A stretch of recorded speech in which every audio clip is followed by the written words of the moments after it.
Hey guys, what up? How's it going? It's very cold here in Detroit, but I figured I would take this moment while it's actually 40 some degrees and do a little project on my Range Rover Evoque. Now, while this isn't a new car, it's new to me, and it's a 2012. I can't flip the camera right now. It's a 2012 Range Rover Evoque. I know what you're thinking. Dudes shouldn't be driving Evoques.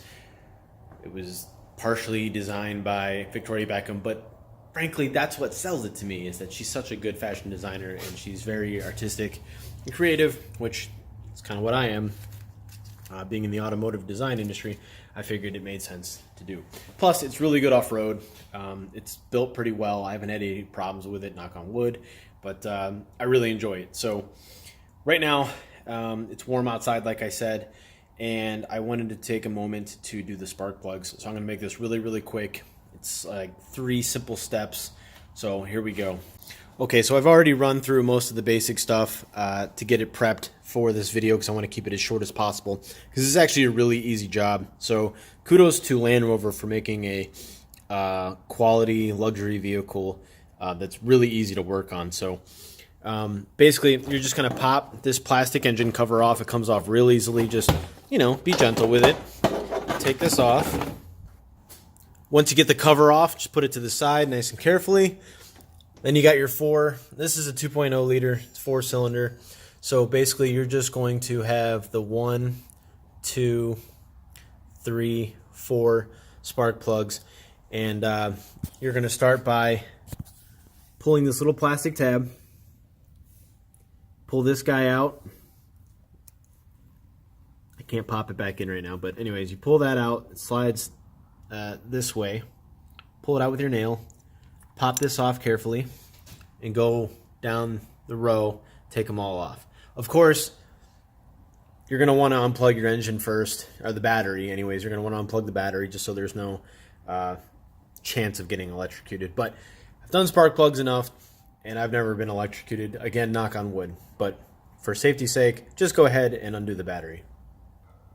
Okay, now that you've got these coil packs unplugged, so to speak, you're going to carefully yank this out.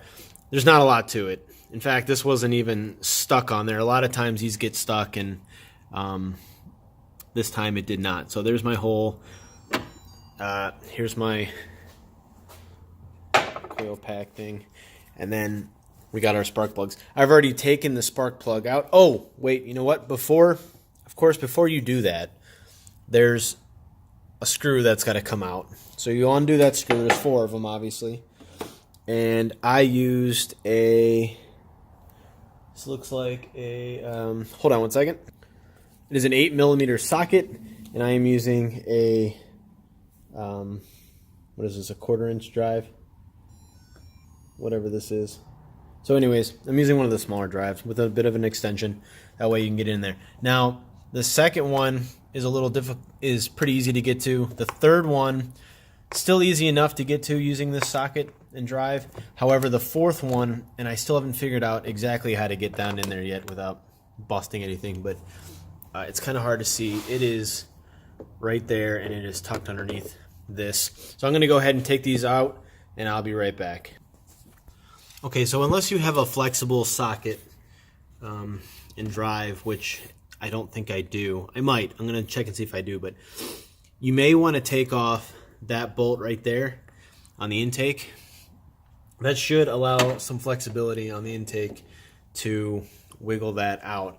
However, I wanted to mention, it's smart to keep your parts and your tools lined up the way you pulled them out. So that was that's the first one, second one, third one, and of course the 4th one's still in there. So be smart and do yourself a favor and keep everything organized in that manner.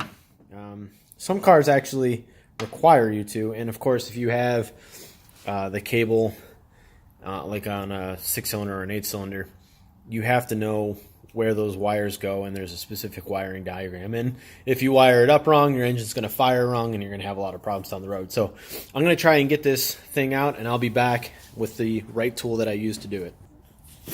Okay, so the good news is I was able to get that last bolt out using this. Actually, if you angle this and turn, you just need to break it a little bit. Once you do that, it loosens up really easily with your fingers. Just be sure when you go back and tighten it back up that you don't over tighten it. So all I'm going to do now is, like I said, I've already pulled out the spark plugs. I got one here. As you can see, this thing is dirty and old as shit. So we're going to pop these out. This is should be a Motorcraft. So actually, that's the great thing about this car. It was made at the very end of Land Rover's relationship with Ford. So it actually still uses a lot of Ford parts. As you can see, this is a CYES12YPC. That's the part number. And I am going to, actually, maybe that's the official part number. I don't know. I'm going to go ahead and, oh, it's made in Japan. I'm going to go ahead and replace it with the brand new ones, which I have situated somewhere over here. Here we are. So I'm going to put these in, and I will be back to show you what it looks like all bundled up. Stay tuned. Okay, so I wanted to correct something I said in that last section there. This is actually a CYF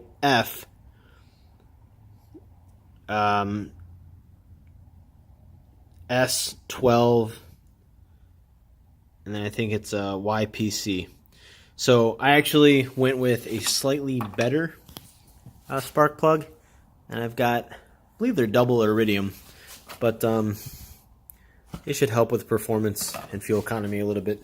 So plus they're brand new, so you can't go wrong with new stuff.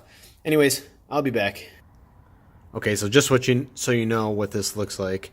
This is what a new one looks like, and that is what an old one looks like. Brown and black and dirty as shit. I forgot to mention, before you go ahead and put the spark plugs in, it's good to apply some boot protector. This actually goes inside the boot here, or you can put it on the tip of the spark plug on the back end, as you see in the picture. I also added some of the spark plug, shit, I forget what it's called, but grease. You want to put that around the thread. That way you prevent seizure and also a good spark. So make sure you apply both of those. I've gotten away with not using the boot protector, but hey, the stuff's like 99 cents to $1 at O'Reilly's or AutoZone, so might as well go ahead and throw that in there too. For this last spark plug, you're going to want to use a very long extender. That's the only way you're going to get over that intake and make your life a lot simpler. Alright, so now I've got all of the boots back on. I'm going to go ahead and put the screws back where they belong. There's 4 of them.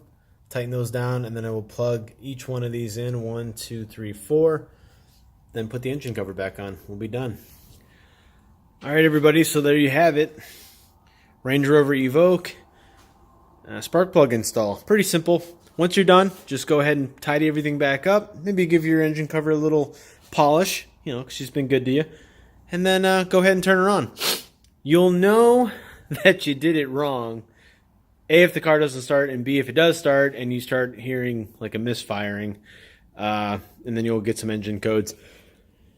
I have never failed in doing a spark plug install. So go ahead and take my word for it. I think it's a pretty simple job, pretty easy for anybody to do, and I have faith in you. So go ahead and tackle something today or tomorrow, or whenever you get a chance. Makes your car last longer. So thanks for tuning in, guys. I appreciate it. This is the Tinkerer signing off.